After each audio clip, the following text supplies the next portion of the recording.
Alright, everyone, we are back with the next episode of the Raiders Rambles. I am Joel, your chief host of the show, and as always, joining me is my co host, Noble. Good morning, and I'm coming in completely blind to a point. Well, at least most of the stories. Yay! First reaction. That's always the part of joy of it.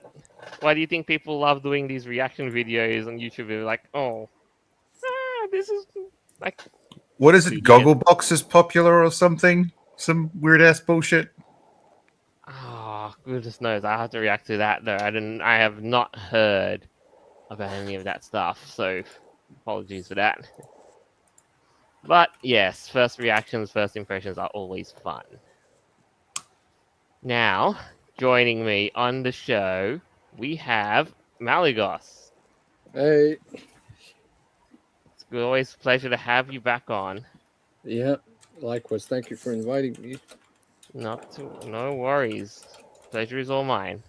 And joining me, not as a co-host, but as a guest this time, we have your favorite orange doggo, Avira.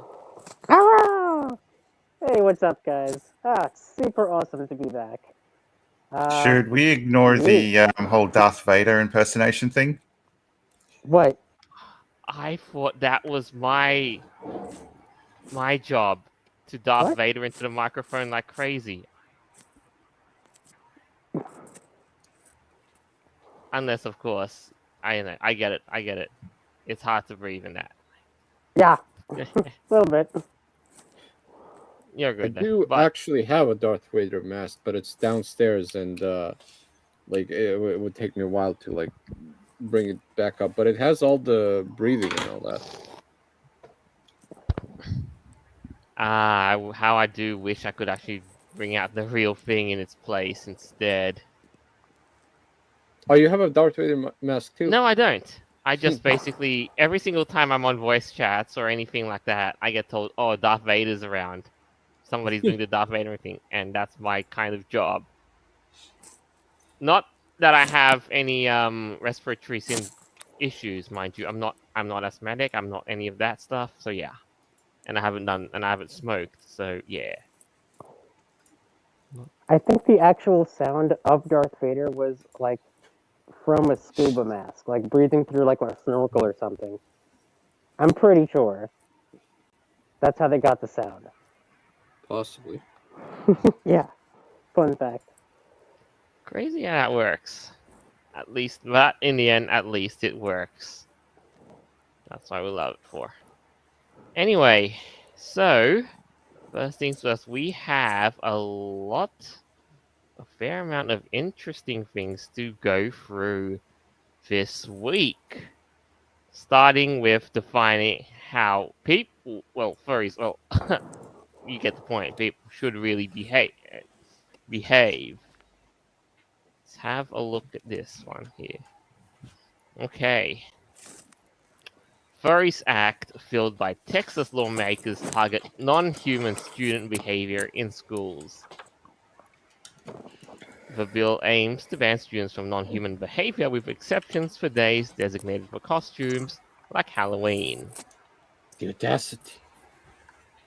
The Trying to teach kids to behave better. Okay, but guys, just listen to the name of this bill, the acronym. You know, they always say that furries love our acronyms. You know, fur apocalypse, conference.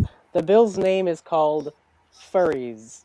No, Forbidding but it's unlawful representation of role-playing in education. Now that is some serious anti-furry right. shit if I ever saw one. What the heck? Look at the name of this. What were they I've got a thinking? question. Just out of plain old from this second paragraph. Why the fuck are kids role playing furry shit in school?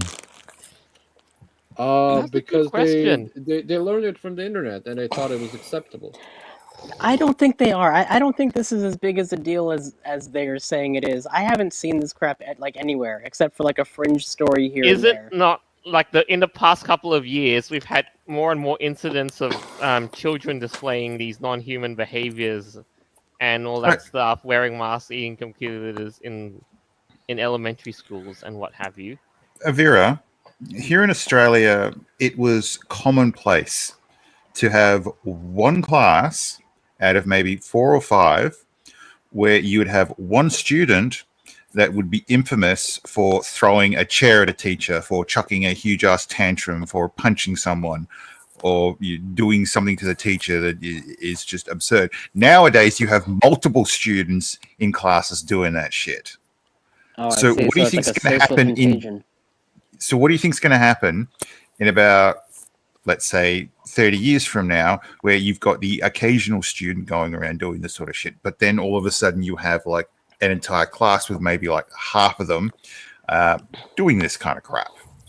It's not fair on the teachers. It's not fair on the actual other students.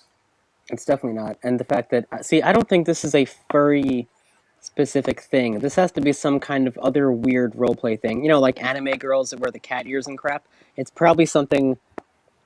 I don't think all these kids are doing this, or if there even is that many of them even doing it to begin with, but I don't think they're actually like furries. Probably some of them are, sure.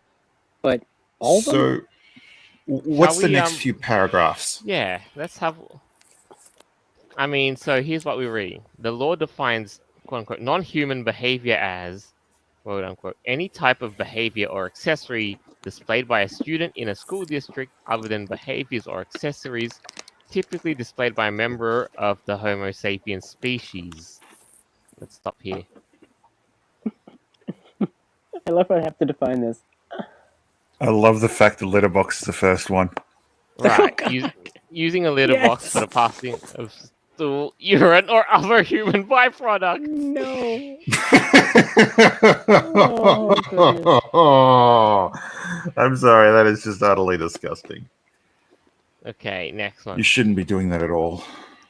A personal or outward display, except during a school play or by a school mascot, through surgical or superficial means or features that are non-human, such as using tails, leashes, collars, or other accessories designed for pets. All right, look, here's the thing. If kids occasionally on a special event wore tail and ears, fine, but things like collars and leashes, you're getting into pet play. Yep. And that's what some of this may very well be. Or just, I want to express myself, and they don't know what the hell they're doing. I mean, that's very, that could be, you know, like a part of the social contagion. But let's read on of what else this furries law says. Right. Next item on the dot points of what examples of these behaviors include are using fur other than naturally occurring human hair or a wig made to look like human hair. Okay. That's oddly specific. Next point. Artificial animal-like ears. Oh, hell no. No, not cool. I mean, here's the thing.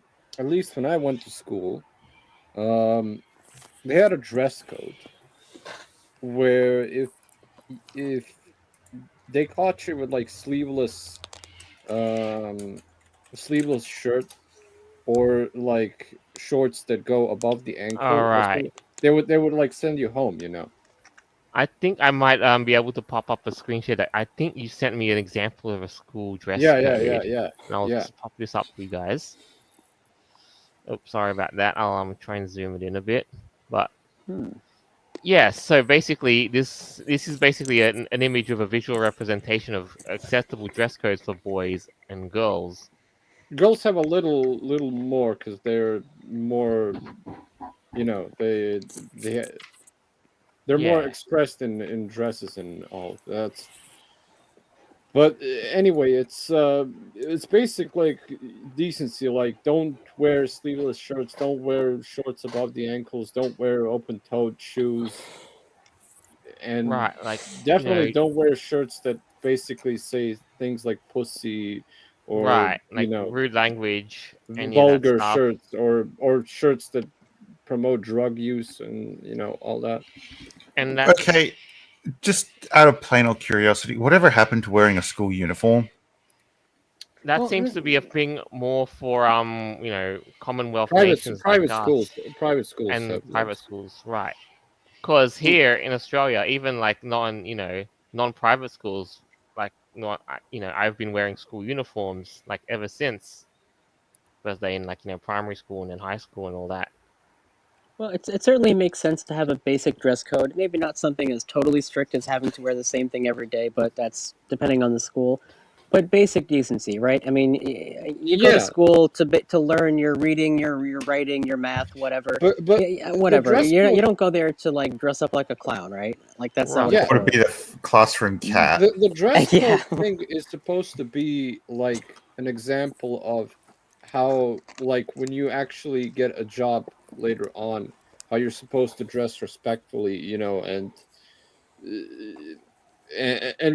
actually dress like a normal person, not like, well, the most biggest criticism is, but it was mostly in my school, it was girls who broke the dress code. It was because they wore, I don't know, like high stilettos or like mini skirts and all that, because they wanted to look like supermodels or whatever, but it ends up being like sexual and all that. Yeah, Right. more So provocative and not really conducive to an educational atmosphere. Yeah, yeah, it makes sense. yeah.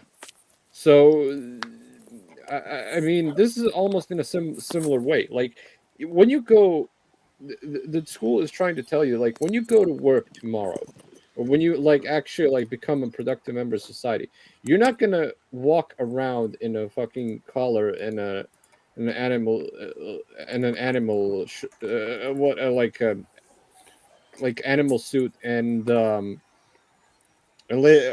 probably what I actually said in the Furries chat before, like instead of naming yourself Matthew, you're naming yourself Niathu, or Oh my Meow with you. Yes. good That's cute. I hate to grief. point out to you, but people are already doing that. I have yeah, seen I know. some That's I disturbing things where I live. yeah, I know. Changing your name from Matthew to Niathu, and other things, like we're trying to be like respectable. It's Right. cool I mean, for a party, or but Yeah. like yeah. in school, it's a public place. And in this case, to go back to the article, like, and more than just your outward appearance and looking decent, Yeah, it's it gets also really acting specific. like acting decent, respectable, and carrying yourself in a dignified manner. Let's go back to the list of the specific furry behaviors that they're talking about. Other physiological features that have not historically been assigned to the human race through a means of natural biological development. Like shitting in a litter box would be one. Yeah, not just that, physiological, like horns. Like, like somehow, oh, look at me, I'm a shiny unicorn. Oh Mm-hmm. yeah, Mm-hmm. or basically walk on all fours, Right. which is I mean, which I that's the next uh, point that we're going to get to, which is, yeah. So the next point that we're going to get to is students who bark, meow, hiss, or make other animal noises that are not human speech. Oh my it's god. just love it. Like when imagine you're a teacher, you're basically trying to do your job, educate these kids, even though like they make your job living hell. And then this one kid who has the cat ears and like calls himself Nyatu, basically keeps meowing like in fucking class, and basically when he says he has to go to the bathroom, he picks up his litter box and goes like on all fours or something. Like it's Bad for it's the like posture. yeah. Other than that, and also getting your hands dirty, and it's like there's tons of things wrong about it. Like generally, you look like a clown. Mm. And yeah, I kind of inclined to I agree also with you. blame parents for not basically teaching their kids to not act like this. Yeah, That is a very big point as well, and also is more than that though. Last point of the thing, and then we'll get to discussion. Licking oneself or others for the purpose of grooming or maintenance. Yeah, that's just, that could be seen as sexual way. That's like no in school. No, see, I would say, No, like given all more of like those, behaving like a cat. yeah, but given those specific points referenced in this bill, which is, for example, I wonder if this really has been a problem that has to be Actually, addressed. Like I wonder who hurt this senator to the point where he realized that he has to make the furries bill to stop I this would, degeneracy. I would actually say that probably there was There issues like had to that have been then. some incidents that was actually like a real issue, because this is just freaking weird. Like, it doesn't. Why is he spending his time and money on this? I don't know. Right? Why is Greg Abbott? It's Why they're not being bullied? No, it's crazy. Like yeah, they've Stan had to get. Gerds. I don't know if you did this shit in my school back when I was in high school. You would get bullied from all the sides. I mean, Yeah, but see, you would get I'm mocked like, in school. Like, yeah, I guess so. Okay, so the question I would have is how many times has the senator actually received complaints or has gotten confirmation that this has occurred multiple times? Yeah, that's what I'm wondering, right? Like, why is he addressing this issue specifically? Like, what If happened? it's people constantly going saying, I heard about this, it's like, no, that's fine. But my concern would be how many times has this actually happened? That they had to go to like the school board and file up and raise all these complaints, and got the Texas governor Greg Abbott has to do something about it. It's crazy. You know, one thing that you guys did mention earlier about school uniforms and like dress code. Here's what I wonder: why a bill like this has to be created? See, where schools already have the ability to not only create but enforce their own dress codes. Are the schools not doing it? Like, are they too weak where they need some kind of bigger law to make this happen? Like, what? Why? I think Yeah, so. I think it also might be down to the alphabet mafia's sort of embeddedness in schools, at least in the US, Yeah. and they're starting to do it here in Australia too, That could where be a it's factor. allowing everything. Well, quote unquote. Well, everything with a caveat, of course. No, yeah, that's a very valid point. I didn't even like consider the connection. Unfortunately, because I really, but yeah, I guess you you're could right. have some basically school kids basically excuse me, I identify as a cat, and like if the school cannot like cannot accept that I'm a cat, I feel offended, and there we go. We go with the offended thing all over again. Yeah, well, you can't be discriminated against, right? Because that's your identity and all that. Discrimination, yeah, oppression. That's wild. And people do this all for the attention. It's all nonsense. It's all a game. And at the end of the day, See, that's really what it is. the thing is that furry is supposed to be something separate. I'm going to use the term segregation just to piss off a bunch of useless fucking idiots out there. Right on. It's not supposed to be the norm. It's supposed to be its own little thing. Now, if a school, for instance, didn't have batshit fucking crazy kids who just want to be cringe as all fuck 24/7, maybe they could have a furry day where the students that want to dress up as furries and they have some sort of PG FurCon thing going. Oh my god, man! If my college hell did no. that, that'd be so lit. Yeah, a good idea. that would be nice. But a day everyone can come in and do that sort of shit in a particular area. Great. But acting like actual, what was the term used? Non-human behavior. No, this isn't furry stuff. It's something separate from it. Oh, But it's Therian. being called Therian. That's Yeah. it. It's Therian. Therian behavior, not Yeah. furry behavior, which is the part that's got me concerned because you're going to have people confused. It's like with the term hacking. Everyone always thinks that hacking is bad, wrong, and just you don't want. Yeah, no, that's not what hacking is. You need to be concerned, afraid of script kiddies and crackers. And hence the name of the bill, Furries. which specifically references this fandom, which has nothing to do with people who actually believe they're animals, and that's like a condition. Totally. Or people Not the acting like actual animals. Yeah, It's just fairy for the and hell of not it, because furry. exactly, yeah, just because they can or they're into that, whatever. Yep. If you want to know what furry is, go watch Bugs Bunny.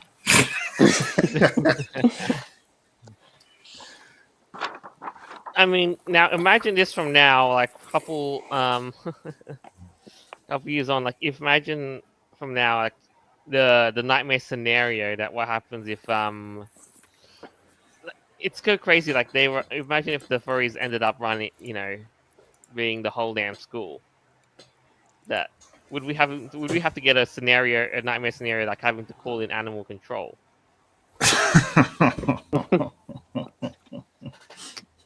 Just tear gas them and wait.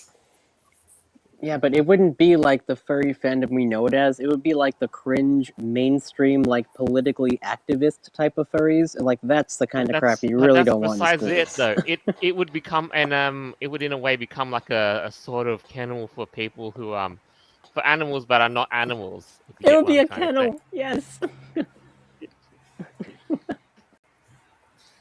All right. I think we've beat this dead horse for too long now. It's just crazy though. I mean, I really do feel feel and weep for what the education system has become, and what they to the point where something like this has to be introduced. Really, I do. But to go on and about while we have this whole thing happening, there is still a bit of a sub theme going on about about these behaviors. So the next item we have for the show, chewing wood may boost memory and brain antioxidants. Study finds. Oh hell no! Right. How? And is this basically what? Is this some sort of let's try to unpack this at face value. Is it that people are meant to bite on wood, eat wood? Is wood good for you? I don't have a beaver sona. I wouldn't know. Right, exactly. Like we don't have the kind of teeth to bite wood like that, or maybe we are not the termites that we were always meant to be, right? Yeah. Evolution did us dirty. Right, you got that one right. Yeah, exactly. So here's what this site is saying. Chewing on moderately hard foods might do more than just break down your lunch. New research suggests it could actually boost brain power by increasing levels of a natural antioxidant, which in turn may improve memory. A recent study published in Frontiers in Systems Neuroscience explored how chewing different materials affects the brain and found that chewing on wood compared to chewing gum led to a significant increase in a brain antioxidant called glutathione. Interesting stuff. That's pretty cool. Previous research has suggested that the act of chewing can influence brain activity and blood flow.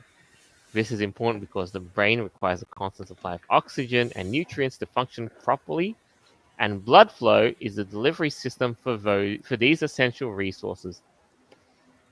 Some studies have even shown that people with chewing difficulties tend to experience poorer cognitive abilities. However, exactly what metabolic changes occur in the brain while chewing improves blood flow has remained unclear. This is really interesting because never mind. Just continue the rest of this because I have some thoughts on it. What? Like, yeah, it's so crazy. Like it's so crazy. Like all these little habits that you do. Like sometimes you realize like you subconsciously chew on little stuff. Like what's the most common example? You basically chew on a wooden pencil. Nails. Exactly. Like don't tell me like when you were a kid, you probably did that at school. Yep. My concern would be the impact on the teeth itself. Well, depending on the wood, I guess. Think about how many old people you've seen throughout the years always chewing on a toothpick. They always have a toothpick in their mouths. You know, someone knows an old person that always does that, and they live forever. Maybe there's something to it with that brain flow. I mean, softwood maybe, but like Well, humans have been doing this for thousands of years. Even the Native Americans discovered that chewing on the bark of a certain type of tree produces aspirin, and they use that as a painkiller. So that's pretty cool. I mean, who would have thought, right? Yeah. mm, There's always that something that they left in the mouth. Hmm. Now, they did this little experiment here, to investigate these questions. The researchers recruited 52 healthy university students in South Korea. They divided the students into two groups. One group would chew gum, the other group would chew small wooden sticks, similar to popsicle sticks. Hmm. The researchers made sure the groups were similar in age, gender, and education level. Before the chewing began, and again after 5 minutes of chewing, the researchers used a special brain scanning technique called magnetic resonance spectroscopy to measure the levels of glutathione in a specific area of the brain. And realistically, though, like they basically did all the chewing between 30 seconds of chewing gum and 30 seconds of rest, and the other group chewing those wooden sticks, and yeah. Mm-hmm. Yeah, so there's some results out of this though. In the group that chewed wood, they observed a significant increase in glutathione levels after chewing compared to before. It means that chewing wood seemed to boost the amount of important antioxidants in that brain, and in the gum group, there was no increase. Wait, what? Why? Wait a minute. So it's not just chewing; it's like the wood itself has something to do with it. That's really strange. It could also just simply be down to the fact that it's a harder substance. Oh yeah, and they have to like think about it more, right? And maybe try not to get splinters in their mouth. So they're using more cognitive thinking to. Or Oh, it could maybe. just be the pressure that has Right. to be used. I mean, it doesn't. You would think that it's a whatever it is, though, but there's at least some sort of variables too, because chewing gum like that is a synthetic product, and wood is, like you would think, is a natural product, and all that sort of stuff. Like what if all the chemicals and antioxidants in that one would get in your brain? Yeah, and depending on the type of wood too. I mean, there's different Right. like minerals and stuff. Because Hey, I here's mean, a yeah, question. Yeah. I wonder whether or not this would have something to do with the apple a day keeps the doctor away phrase. That is a good question. See, apples, well, I'd say they got like a mild sort of structure to them. If you were referring to like soft foods and hard foods, apples, I'd say, would probably be somewhere in the middle. Yeah. So I have to wonder whether or not the actual function of chewing on an actual apple also sort of does something similar to this. psychologically, maybe. Mm-hmm. Or maybe apple twigs. That could taste good. I thought you were a dog sona, not a beaver sona. Hey, dogs love Dogs sticks too. What do you mean? Malagos, if you've got a pet dog, you're better off just giving him a stick to chew on. And Yeah, it's that's like the sort of best how they way. keep their teeth clean. Yeah, it's right on. It works. Mine chewed. Just chewed gave on those bones, idiots from the last story a good idea. Mine chewed on bones though. Not the chicken bones. Chicken bones are too brittle for dogs that can like easily. But something like beef bones and pork bones, like Yeah. So aside from discovering that this chemical was boosted in those compared to the control, what kind of like significance does this have on like medical science? Like, could this help with improved cognition or development, maybe, or like what can like this be useful for? That seems to be what they're trying to say, is that chewing on wood basically stimulates that sort of boost memory and cognitive by boosting the amount of antioxidants that go into the brain, in that part of the brain. So you would think that if that was something like that, if that was the preliminary discovery they've made, there could actually be a medical case for this for people who are who are suffering from for in general purpose to boost that sort of thing, or like we don't know yet if it's going to be applicable for people who have memory loss or that sort of thing. Like I said, man, a lot of older people are always chewing on toothpicks. There's something to it. And the thing, you're right. Like you noticed that too. Mm-hmm. And now the only thing is that they did after all say that they tested this on university students in South Korea within the same age bracket and all that. So if this does boost stuff for younger people, then it's more. Yeah. But you're right. Maybe there is a case for it, because if you say, if all the people who are chewing on toothpicks, then yeah, there is actually a case for them that they might actually have more, better brain activity and less memory loss in older people. Or maybe there's even a correlation between people that have higher IQs and those who have a habit of chewing on pencils or something. Maybe. Hey, maybe. There you go. The kids that chew on pencils. Yeah, the secret school, geniuses. in the classroom. Yeah. And the whole Geniuses time, in the yeah. future. That'd be cool. Well, this will definitely be something interesting to follow up later on. Yeah, definitely a thing in the realm of medical science, that's for sure. But again, just like you said, like really, really earlier on, evolution did us dirty, and they didn't, and they didn't make us friggin' beavers and termites or any other famous wood-eating species. Yeah, like paper wasps. They can fly. Damn. Or even heck, what's another? There's some Asian. Oh, if you could argue that sticks of bamboo are also wood. Pandas? Yes. Yes, that. Yeah, it's impressive that they can eat bamboo. Bamboo is so tough. Earlier, I was doing my garden, and I had like these bamboo sticks that I used as like stakes, and I had to take them down. Yeah, they're as strong as hell. It's crazy. There's like something of like, I don't know, pleasing to hear when they chew on bamboo sticks. Oh, like ASMR? Yeah, sort of. Yeah.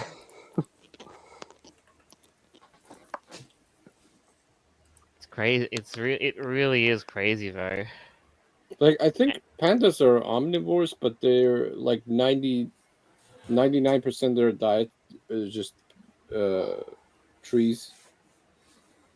Yeah, I think you're right.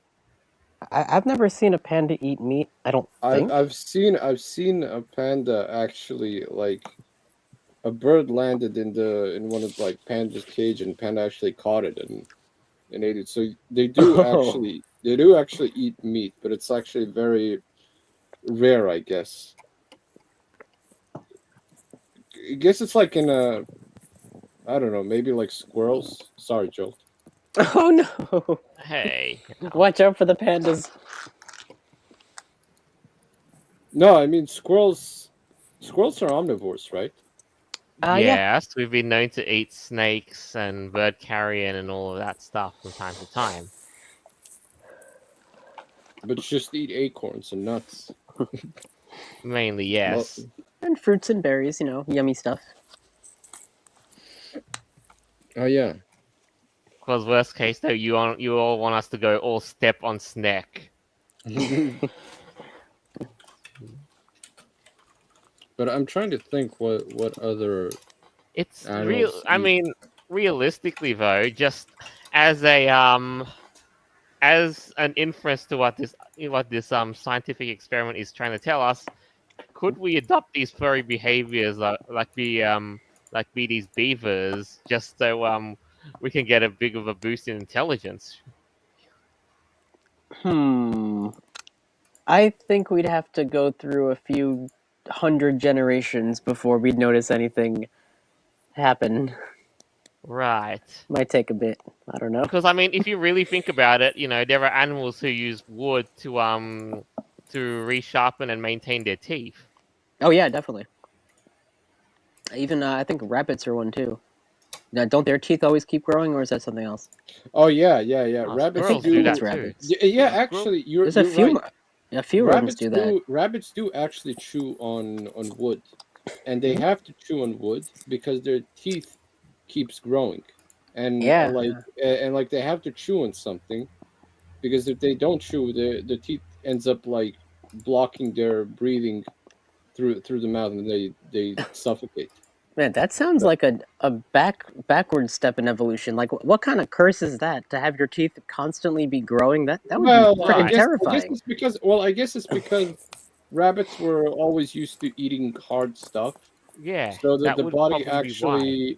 the body actually evolved to for them to keep growing their teeth to keep growing because they keep spending their teeth on chewing on wood and other sort of Yeah, hard stuff. and Oh. all that hard stuff basically wears away and basically blunts down the tooth, so they have to the tooth keeps growing and they have to use said wood to resharpen said teeth. I Wouldn't that be get the that. case? I get that in the wild, but what about pet rabbits? Whatever. I think we're getting too off topic. Pet rabbits are also the same. Yeah. Of course, my friend has a pet rabbit. Oh, that's fun. So I would say, apart from all of that, though, I love my little squirrel toothsy. But yeah, so shall we go to the next item from here? Because I'd Yeah. say, yeah, I mean it's a great time though. It's an interesting discovery. I'll say that much. With a lot of there's probably if we explore it further, we might be able to get somewhere with what it does for cognition and brain activity a bit more. So Yeah, we'll see so where that. Maybe we end up being beavers later on. It's something I never even thought of before, so it's pretty cool. Well, there you go. Right. Next thing we have another animal-related item here with a focus on crazy freak science. Scientists aiming to bring back woolly mammoth create woolly mice. Genetically modified mice have traits geared towards cold tolerance in step towards modifying elephants. A literal ball of fluff. I know, it's so adorable. I know. Didn't they attempt this with like an extinct there was like in Spain, I think there's like an extinct version of what was it, like a goat, some kind of wild goat that was extinct, and they tried to revive it, and they did actually manage to, through some surrogacy, they did manage to get the baby, but I think the baby was it didn't survive for very long or something. Yeah, I know what you're talking about. I think it was some kind of like extinct like African ibex or something, like with the really long horns, something like that. Yeah, it was a form of a goat that had like that was like extinct for 200 years or so. They tried to basically revive it back through DNA and through, I guess, some other goat kind, but it didn't survive for very long. Well, here it looks like they're not trying to necessarily resurrect a woolly mammoth, but gene splicing mammoth genes into mice in order to actually get it close to what they want to do with real elephants. What they're actually trying to do is that they're trying to de-extinct the woolly mammoths. Well, of course, the first step on the track was to invent the new species called the woolly mouse. Yep. And that's what the Colossal Biosciences company did. Sounds like a crazy name, like. It sounds like a video game villain company. Oh yeah, 100%. Like the biotech company Colossal Biosciences has struck again with their woolly mice. Like, oh no, it sounds like this a video game is a bit concerning, because if scientists sit down and they decide to take one or a dozen species of dog, figure out all the like little nicks and tricks that they can do with DNA, you literally have designer pets. Well, yeah, You want but to have here, a dog with a thick, fluffy coat and blue eyes? Bang. well, they did this with the mice. I mean, they were able to implant one of their woolly mammoth traits using, Well, no, they genetic didn't material. implant the trait. They Well, not implant the trait, noticed. but They noticed that DNA expressed itself a certain way in woolly mammoths, which would usually suggest the fur part. They noticed that there was a similar sort of thing they could do with mice, so they applied it. They bred the little buggers, and now you got these little fur balls scurrying about. right. So that's basically the same thing. My question to this is: are they considering making this like pets, or are they reintroducing them in the wild? No, this is an experiment. This was simply to prove whether or not adjusting this particular strain of DNA would create, a furry Oh, body, and it did. so it's just an experiment. They don't plan on reintroducing it to the wild. They want No. to. They wanted to see if Well, they could do it, basically, and Right. one step closer to resurrecting an actual woolly mammoth to de-extinct it, It- which is a crazy idea, but it's kind of like Jurassic Park, I guess. it is. It sounds like that though, because Right? they're trying to make the first, woolly mammoth calf by the end of 2028 by genetically modifying Asian elephants to give them these said traits.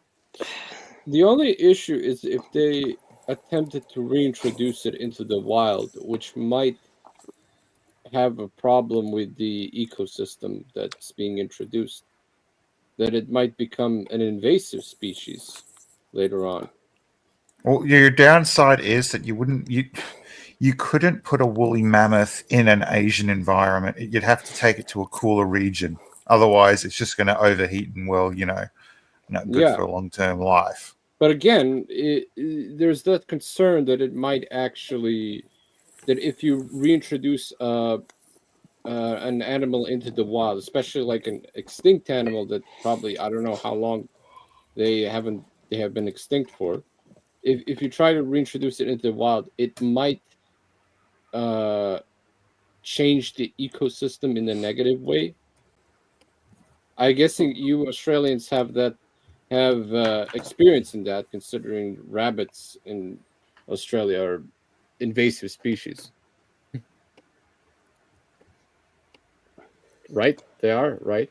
Yeah, I don't know Yeah. if that's their goal. Imagine if they said, "Okay, we did it, guys. We can resurrect the woolly mammoth 100%, in whatever time span." Then what? Like, are they going to put it in a zoo? I mean, oh I yeah, mean, Jolt, can you maybe scroll they up a could bit? keep it as pets, That'd be but cool. like again, you have to be really careful when you reintroduce something like this into the wild, because like the ecosystem changes. Like if you try to reintroduce, for instance, dodo birds back into the wild, that might not be a good idea, because like since dodo birds have been extinct for like 400 years, and the ecosystem has changed in a way that it no longer supports them, then reintroducing them back might not actually be a good idea. They might actually, the animals there might not hunt them. They might breed out in they might start breeding in an uncontrollable way. They might start like feeding on certain, I don't know were they like omnivores or carnivores, but they might actually like So, kind of problems like those why do you arise. think then the scientists want to do this? Why do you think they think it's a good idea I to think de-extinct the woolly mammoth? Like, that's a crazy plan, but they seem to be very Avira, serious about wanting to do it. Like, why? Why, it, why would they want to do it? Avira. Yeah. Okay, so when the laser was first invented, people were questioning what is mankind going to do with a laser? What possible use would laser technology bring to humans moving forward? And if you look into it, what products actually have lasers inside of it, turns out it's a shit ton of things. So this isn't just we're going to bring back an extinct species. This is a lot of other things that can be used. An example would be there's a population of people on an island where they can hold their breath for several minutes, and it's a variant that has basically occurred over generations. Now, could you imagine taking that and putting it into somebody, along with taking the same code that, say, for instance, allows someone to build up a lot more muscle, not like a bodybuilder, but just generally stronger. You take that, you take Oh yeah, a couple someone of other who traits is from like other people, groups immune of from people around the cancer. world, Mhm. and you build up a fucking super soldier. It's shit like that. That's why. That's a little spooky sci-fi, No, it's kind not. of not sci-fi. Really? Designer The humans? That's only like the biggest concern when it comes to turning around and doing this sort of thing, at least doing it, the first thing is if you were to take Asian elephant DNA and alter it to the point where it was exactly the same as woolly mammoth DNA, and you were able to successfully develop that into an egg. Mhm. Your problem is whether or not an Asian elephant would have the same, I think it was temperature that woolly mammoth mothers would have. If the temperature's off, then the embryo might not develop properly, at which point you've basically just got a miscarriage. Mm. So one of the biggest issues when it comes to bringing back a species is being able to have the organism gestate to the point where a baby is born or it eventually grows into. We right. still don't have, at least as far as I'm aware, the capabilities of growing a organism to maturity, at least for birth, in a lab environment. I mean, we can do grow meat, but even then, that's a fucking nightmare. Yeah. Well, when it comes to the development of other technologies with things like this, I would imagine it'd be good for like organ donation to not make clones per se, but be able to grow perfect organs that are like immune from certain degenerative diseases and whatnot. Something like that could be very useful, I think. It's not all bad and evil, spooky Frankenstein science, but new technology, of course, can kind of freak people out. I'm just wondering, given that there are some dangers that could go along with this, these scientists, I'm sure they've weighed the pros and cons of what they're doing, the ethics and stuff Oh, too. no, they haven't. Oh, you don't think so? Y- You think they're just gung ho and just fucking doing it? Well, because there's going to be half the shit that can eventually happen that they would have never considered. Right. I You mean, they did guys, also. There's like they have not considered all the other side effects of all their gene splicing and that they're doing too. Like, funnily enough, they actually even said that the adorableness of the woolly mouse was a side effect that they didn't even consider. That's hilarious. you guys Adorableness remember? was a side effect. Yeah, the adorability was one of the unintended consequences that we did not expect, says one Oh, of they the can researchers. sell those for like 20 grand each, and there you go. There's your my woolly Oh, mouse. There you go. Then they'll make billions. they could do that though, but Colossal is saying that they're not planning to breed or sell the mice commercially. But for about Right. $3,500, scientists can purchase a shaggy-haired mouse strain known as Woolly from the Jackson Laboratory in Bar Harbor, Maine. Uh, Yeah. Okay, but that's a totally different thing. Now he's just I plugging mean, his business yes, there. yes, Okay. yes. I mean, you're right. Like, you could actually make a business case for people who want these genetically spliced pets that have attributes that their future owners would want, like being the extra floof. Hell, I want a purple squirrel. They could make that Yes, happen. They could do it. you guys yes. remember Lonesome George? I don't think so. What's that? It was basically a turtle that Oh, yes, the Galapagos that turtle. yeah, it wasn't Galapagos turtle. They called a pinta turtles. He was the last of his kind. Like they couldn't Oh, find a single female. Like he was the last member of his species. He died like that's 13 years sad. ago, and after that, his species went extinct. Oh, dude, I remember the Eliza Thornberries. Was a cartoon on Nickelodeon back in the day. Like they did an episode about that, where it was like this ancient old turtle, and Eliza can talk to animals, and they did find him a mate, and she was like this old, like oh, I can't stand Yeah, him. I'm not yeah. gonna breed. It was hilarious, but yeah, it was based on that story. That's pretty cool. Joel, I sent you a link. Can you open it up and screen share it for me? Right, this one is a bit of a different case because what you've sent me No, is no, a this is exactly what we're talking about. Not the woolly mice itself, but no. bringing a new species into existence. Yeah. Oh, the glowfish. You ever see the glowfish? Those were cool. No, I think those are the He's first talking one. about a domesticated silver fox. Ooh, That's Scroll down. that's cool. That looks like a dog, doesn't it? yeah, but that isn't that That's like a a fox. Rush? Yeah, It looks like yeah, a I know. dog. Isn't that So- like a Rush? What's occurred here takes a little longer, but it's basically the same as a designer pet. You have silver foxes who, at the time, I think it was like 60 years ago or 70 years ago now, this fur company wanted to make foxes easy to handle. So that's what they did. They thought, okay, let's breed for tameness. And unfortunately, that led to changes in fur. It led to them barking. It led to them becoming somewhat sociable. And we now have pet foxes. Yes, and Malagos, I think you were going to bring this up because I'm not sure if you saw it too, but I've been seeing on YouTube lately. There's been a documentary spreading exactly about this. 60 years ago, I think this happened in like Russia, right? Yep. Yeah, Yeah. it was an experiment that's been still going on.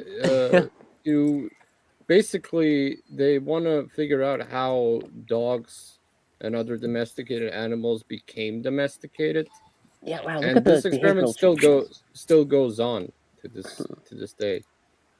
Well, the Tail problem is wagging. when they discovered just the changes that occurred and how things were going, they're like, oh, we can actually use this as research. But just remember, these foxes originally were bred for one thing and one thing only, Yeah, to be for their fur. killed and Mhm. skinned. That's it. Yeah, Wow. So what happened to the fur? Like, how did the fur change? I know the ears got more floppy, but did it basically selective get, like- breeding. no? But like, was their fur usable or was it less? It's not silver anymore. I mean, you got black and white ones, you got caramel ones, you've got all kinds of weird shapes and patterns. It's like that first one. That's It looks like a border collie, except a fluffier tail and a thinner muzzle. But no, it's an actual fox. That is crazy, and It- their total fur patterns changed into like different, like they differentiated into like breeds almost over 60 Avira, years. how are you a furry and not realize this? Because Fur Affinity has had a shit ton of images of these things posted, and there are I haven't- I've seen furries with actual pet. I haven't with seen foxes these before. I mean, I've heard of the experiment in Russia about the foxes, but I've never actually seen them. It's an No. I don't know how things are now, but when I looked, I think it was like 10 years ago, you Yeah. could actually buy one of these things and import it, but it was effectively neutered, so you couldn't breed it. The downside is my state wouldn't allow it because of its species classification and the fact that it's considered an invasive species in my state. And they're like, yeah, we don't want foxes at all. Fuck off. Ah, man, that's yeah, because of the well, even though it's No, No, the neutered, fact that it though. was I actually asked about this. I said, look, this is a domesticated animal. Like, we don't care. It's a fox. Yeah, but it can't breed, so it's not gonna like be invasive, right? That didn't matter. try The fact that it's fur explaining pattern- that, try explaining that to politicians. I mean, when it's dead, it's dead. It's not gonna have a See- dozen cubs, and they're gonna spread around. All you have to do is to take, I don't know, wait another 10 years, breed a bunch of these different foxes, take some samples, figure out what genes are expressed to cause what colors, and you could literally pick a pattern of fur that you'd Yeah. want a sib fox to have. Selective breeding. No, this isn't. No, this was selective breeding. This is DNA manipulation, similar to the furry mice, because you're not just simply taking, changing the fur type. You could, in fact, turn around and change what colors were expressed, what color fur pattern appeared on its actual coat. That's pretty wild. Yeah. And the best part is, if they wanted to turn around and strip them, use them as stock for fur again, they just simply have to turn around, look at a wild fox, from a similar area where they picked up these foxes from, and then just splice that in, and then boom, they've got their easy to off foxes again for fur. Kind of scary, isn't it? Yeah, a little bit. Yeah. I mean, it's crazy. Like, I mean, the old way of doing this, like you said, with the whole selective breeding thing, took like decades to do. And I mean, I'm sure with the mice in a laboratory, it's probably the whole same thing, except they used gene editing tools just to get the the desired attributes. So, are they still selling these things as pets, or well, No, probably not because of like they said in lately. the article, they don't plan to sell these woolly mice. No. Oh, I was talking about the foxes. oh right, you can't. There. Oh, definitely, there is a way to it. So they are Yeah. still doing it, or no? Because I figured since recent events, maybe not. That'd be kind of Oh cool, though. well, here we go. This might answer your question about these Siberian foxes in this particular case. Yeah, Siberian foxes. Yeah. Okay. So each fox costs $7,000 to be shipped to your doorstep if you live in the US. What? And yes, there is an organization in San Francisco that help distribute these foxes to pet owners. These domesticated foxes Wait, from so Siberia. are they from Russia or? Yeah. Oh, they said that these foxes are from Siberia. Yeah, but an And they organization ship it in all the- California. Oh, so does the California guys mitigate the transport from Russia to America? Only $7,000. That's it. I thought this would be That like a Only 30,000 crazy. $7,000. You talk like that's a small number. Well, I mean, considering the type of animal it is, I thought it'd be like $100,000 luxury sort of thing. I mean, $7,000 is like a used car. if you look at the bottom article, you will actually see there's a Fur Affinity link. Oh my God, is there? Yes. Yes. Click on it and go to the gallery. Oh no.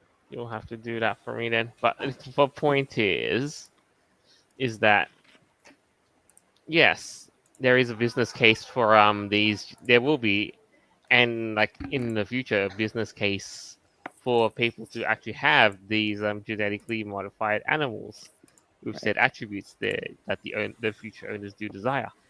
And if it's not Colossal Biosciences, maybe it'll be another company.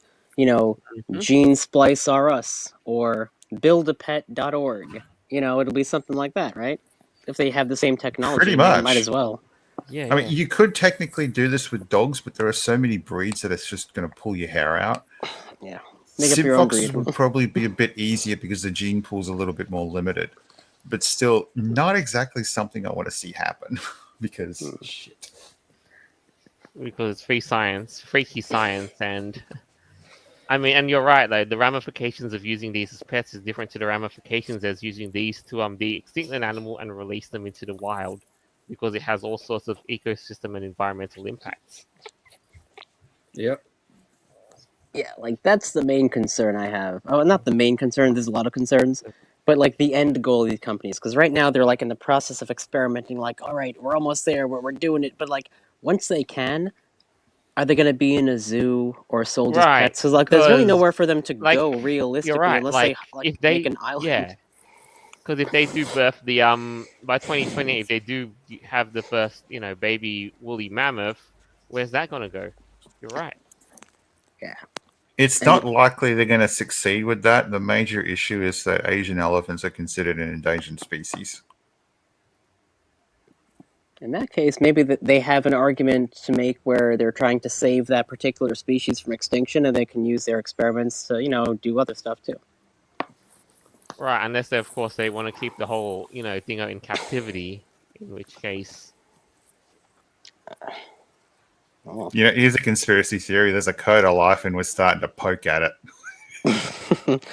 Yeah, I think we've been doing that for a while, buddy. Yeah. But then again, like, if you really, really think about it too much, like, if they have designer pets, like, what's going to happen in the decades ahead? If gene splicing technology really goes far. could it be possible that furries can become real? I want a jackalope. That is what I want as a pet. I want a jackalope. It will be real. I will make it so. I will find the Yeah. company to do it. Yes, and we shall read creatures from the stories of ancient times into reality. Yes, the stories Yes. of ye old. Oh my And goodness. now people will be able to have a pet griffin. Yes! There'll be cockatrices singing on the prairies everywhere. Oh, it'll be beautiful.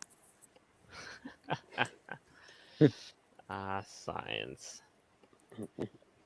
I so love and not like you, but this is one of those cases where it's just let's let our imagination run wild and see what's possible. Shall we? All right. And with that, I believe that's all the time that we've got for the week. What an interesting turn of what with discovery from science to animal behaviors. It's crazy. So, who would like to make a closing statement about the items of the week? Malagos? Yeah. Always me, huh? We're going to pick on you. Yeah, always me. Well, first things first. I think, at least these generation of parents, they really need to learn how to discipline their kids. Like, if your kid is actually thinking that they're a cat and they're walking on all fours and meowing in school, you basically failed as a parent. That's my take out of that. So basically, we have to take parents accountable for because if they were actually good enough parents, they wouldn't have kids be doing this. The second thing is like with the whole mouse thing. I mean, as a pet, I guess it's fine, but just as a reintroduction to the natural environment could be concerning. But let's hope that humans aren't have learned from their past mistakes. Hopefully. It's still asking for a bit, but you're right. I do tend to agree with you that the belt must be brought back. But I'm saying this because actually one of the things, like, I don't know if you guys probably don't have stink bugs.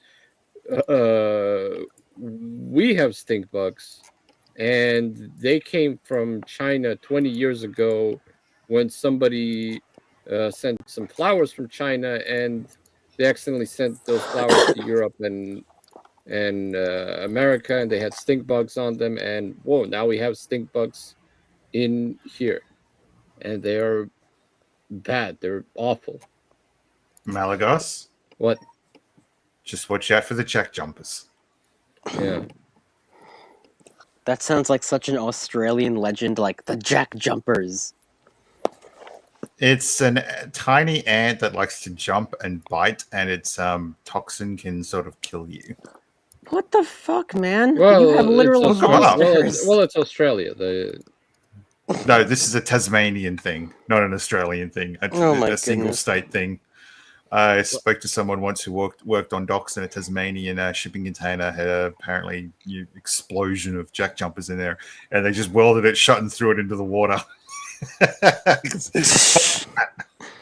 Probably the smart move.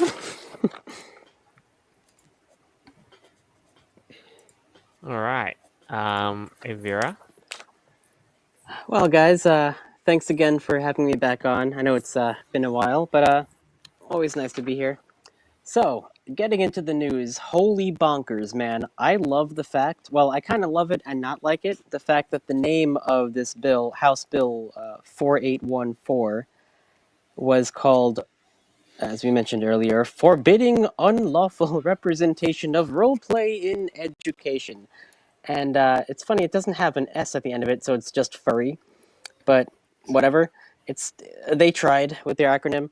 Furries love our acronyms, but the fact is, I don't think this is necessarily a furry thing, as we said earlier. It's more like a Therian kind of like weird, trendy, goofy nonsense, like anything goes sort of thing. I would also blame the parents, as you said earlier, Malagos, but also the schools for not enforcing their own, common decency stuff. The whole litter Dress box code. thing was a weird situation. I don't know how common this is, but the fact that this guy, this Texas Republican, really has to make this bill to enforce this of no display or allowance of non-human behaviors is really weird, considering what he listed. No licking yourself or others for the purpose of grooming. Like, bro, Grooming. what have you So- seen? What happened? I mean, holy crap! I have to wonder. Anyways, so that's gonna be fun. I don't know who's gonna vote on that or where that's gonna go. And when it comes to the woolly mammoth mice, yeah, unfortunately, we don't know the side effects of what we do to animals. Turns out one of those side effects was unpredicted adorableness. So, the more you see companies experimenting with stuff like this, I mean, the more creative and greedy I think people will be. I wonder if this is just the beginning of a whole new genetic revolution. Not only just pets, as Noble said earlier, just like different in the medical field. I mean, who knows? Could be the next laser. And I do occasionally chew on toothpicks after dinner. Normally, when I'm at a restaurant, would have like the mint flavored ones. Those are nice. Our ancestors have been doing that for thousands of years. Like we said about the Native Americans chewing on aspirin, but even like gum itself, like chewing on bark was a thing. So Tobacco. yeah. Well, even that too, I guess. But like, I don't think it's like a substitute for eating. But yeah, maybe it'll improve digestion, or I don't know. Interesting to look into. I never really even thought of it.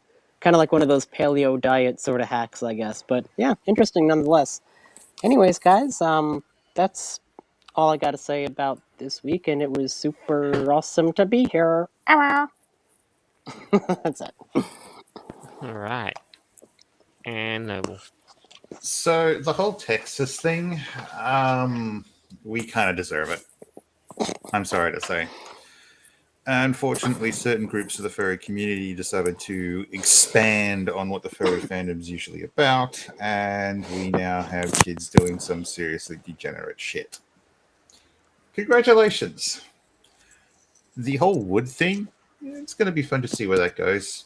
As for the cute little fuzzballs that laboratories have decided to start producing, be interesting to see if people try to turn that into a pet.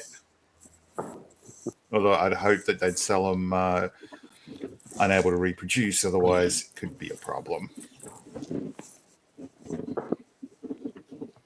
Oh, most definitely. That's all well and good, though.